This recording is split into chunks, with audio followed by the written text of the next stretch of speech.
So back to what I was trying to say before I was so rudely cut off, interrupted, was the Jews will often refer to the Old Testament by something called the Tanakh, is what they'll call the Old Testament, Tanakh. And that is done by combining the first letter of the three section names of the Old Testament, the Tanakh, which is the Torah, the Nevi'im, and the Ketuvim. Tanakh.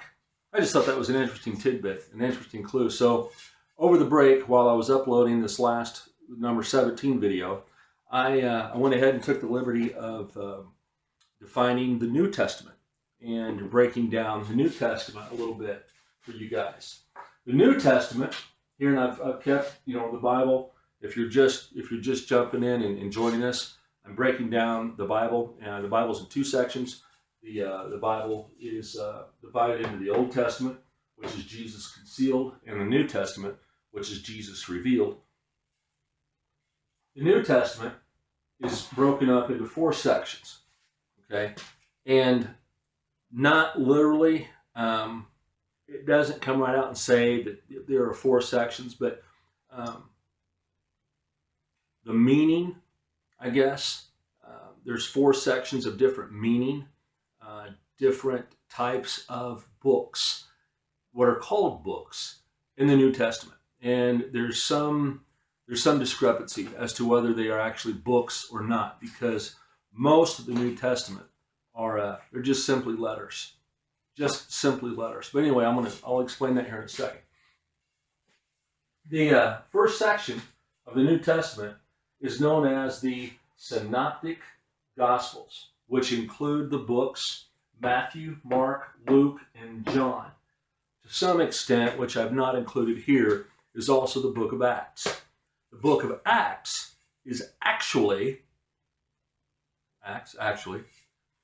the second half of the book of Luke. Luke used to be the book of Luke and the book of Acts.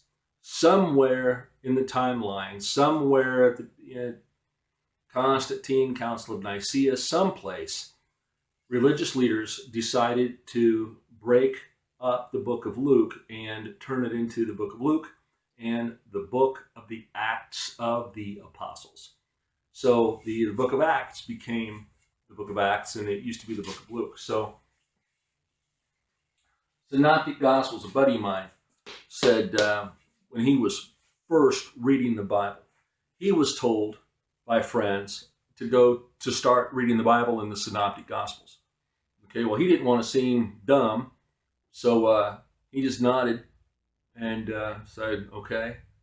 So the next day he went over and found another buddy, and he says, hey, what in the world are the Synoptic Gospels? I don't even know what that is. So to clarify with you, the Synoptic Gospels are the first four books of the New Testament: Matthew, Mark, Luke, and John.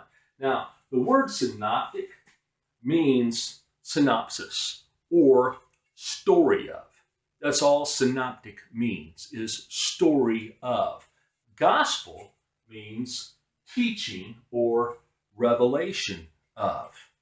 Okay, so if you have the synoptic gospels of Jesus Christ, then what you have is the stories of the teachings or revelations of Jesus Christ. And that is all the synoptic gospels are.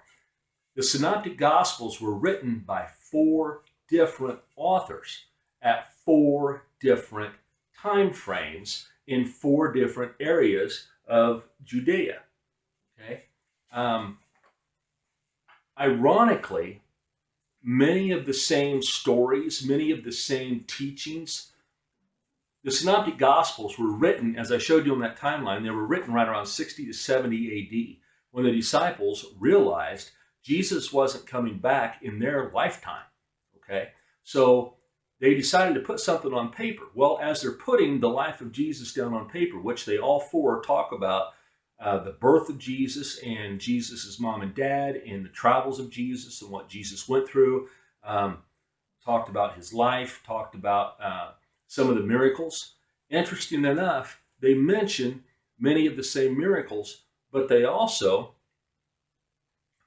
each mention miracles that the other ones don't mention at all. Say like the book of John, John is full of miracles that Jesus performed that are not mentioned in any of the other synoptic gospels, Matthew, Mark, and Luke.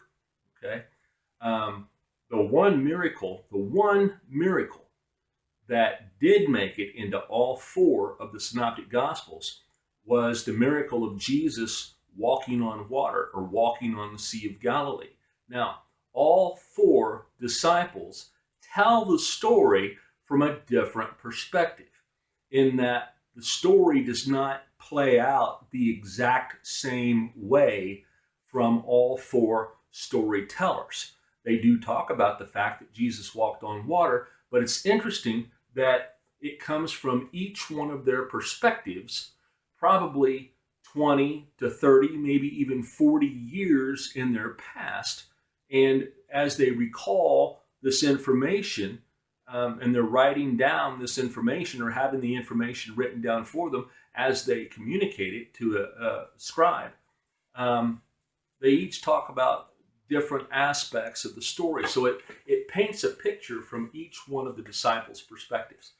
It's interesting, as does the whole story, the timeline of Jesus Christ.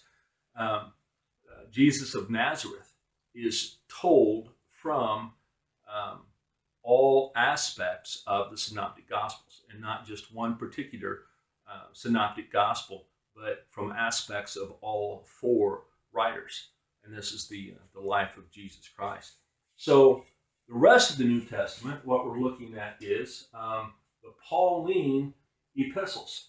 Okay, an epistle, ladies and gentlemen, brothers and sisters, is simply a letter. That's all an epistle is. It's a letter. Okay, when Paul would establish churches, he would have to leave churches that he established, and he would have it reported back to him problems that particular churches were having that Paul needed to address. And these churches that Paul would write to made it a habit of saving his letters. They saved his letters. They made copies, handwritten copies of his letters. The original letters, the original epistles that were written by Paul, that were written by Peter, that were written by, who else do I have up here? James, John, and Jude. The originals, those are called autographs. That's what those are called. They're called autographs. We do not have the original autographs. All that Bible scholars have today are copies of the autographs. The earliest known copy of the Bible, of the New Testament, that Bible scholars have today is dated to 300 or 400 AD, sometime around in there. Those are the earliest known copies of the New Testament that Bible scholars have, and they are written in Koine, Common, Hellenistic, and New Testament Greek, not Classic Greek. Okay, so, and as you can imagine, the material that those copies were written on are extremely fragile. They've been photocopied, they've been saved, they're fragile. And copies that we refer to now, that like I mentioned earlier in BibleHub.com, is the Stephanus Textus Receptus. You look at, I read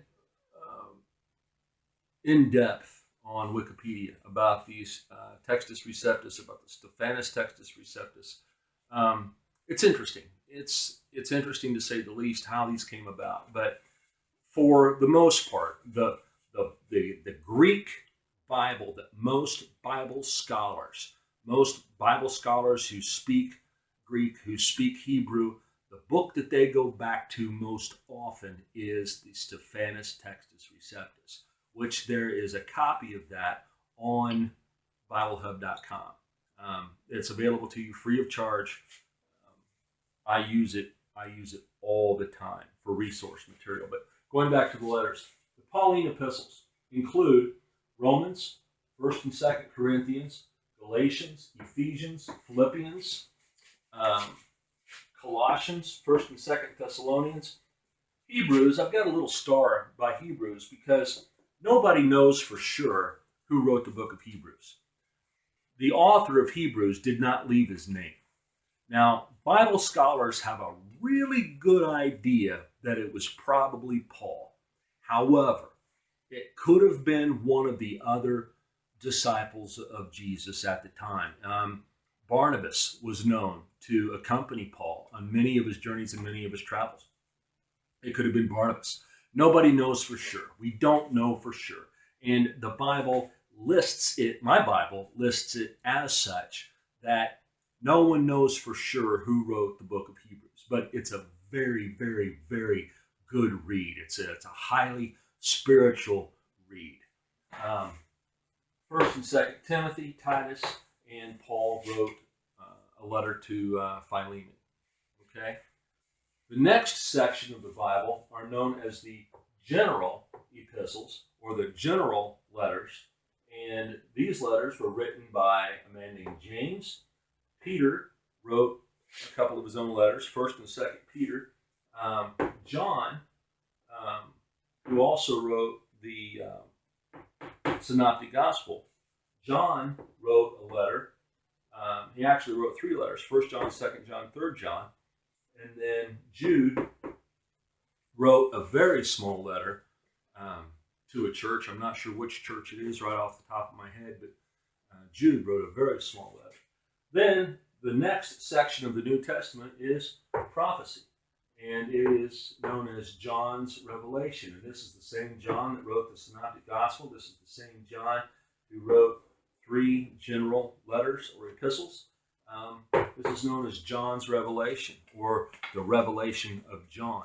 Not Revelations, it's Revelation of John. It is believed that John had this revelation while he was imprisoned on the island of Patmos. I mentioned earlier in the preceding 2 videos that John was the only disciple that did not meet martyrdom through being tortured. He died, as far as Bible scholars know, he just died of old age on the island of Patmos. But that's the same John. That's the same John who wrote the Gospel of Jesus Christ. It was written by John. Same John who wrote 1 John, 2 John, 3 John, and the same John of Revelation. John referred to himself as the one whom Jesus loved. Interesting read. Very interesting read. John, we had a whole class on John at Liberty University. And John was called the mystic. John likes to use a lot of symbols. And John also uses numbers. And I've read a lot of different commentary on exactly what those numbers mean. I'll get into that later. I'll probably end up discussing each one of the books, make a video on each one of the books of the Bible, and I'll discuss that later. But John's play on numbers, I acquired information from an extremely rare, very, very old book about the numbers that John used in the Bible and what those numbers represent.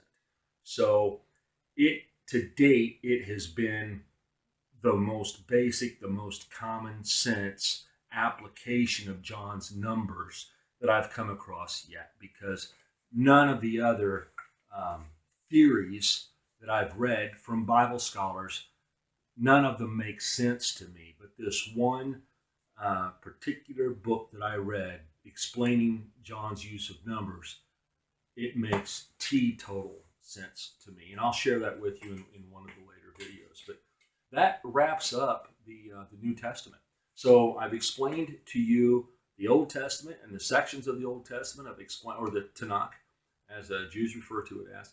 And I've explained to you the sections of the New Testament.